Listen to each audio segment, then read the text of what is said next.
هند کې یوه ناوې د سلفي اخیستلو پر وخت اوبو ته ولوېده. سلام وخت په خیر. که مو زموږ چینل نه وي سبسکرایب کړی، د نور معلومات لپاره زموږ چینل درسره سبسکرایب کړئ.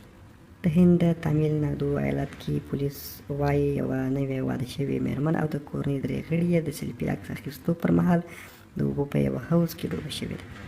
پولیسو وویل دوی 6 کسان او یو بل ته یې لاسونه سره ورکړي وو، او کله چې یوه یې په ناڅاپي ډول حوض ته ښویېږي، 3 تنه نور هم ورسره حوض ته لوېږي. زموږ توانېدلی چې یوازې خپل خور بچ کړي، خو نور اوبو کې ډوب شوي دي. هند په نړۍ کې د سلفي انځور اخیستلو پر مهال د مېرمنې له کبله لومړنی هېواد دی. د شمیرو له مخې د 2011 تر 2018 میلادي کاله د ټولو 250 شمیرل شوو قضیو شاوخوا نیمایي یې په هند کې پیښې شوي دي. ورپسې روسیه، امریکا او بیا پاکستان کې د سلفي پر مهال کسان مړه شوي. دغه ځوانه جوړه تېره شنبه په تانګرې سیمه کې خپل کلي بارګور خپلوانو کره چکر ته تللې وه.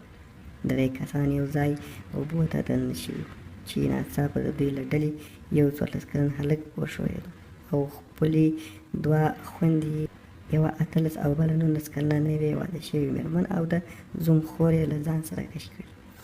زوم خپل خور له ډوبېدو څخه بچ کړي، خو 4 نور ترې په اوبو کې لا ترکه شوي دي.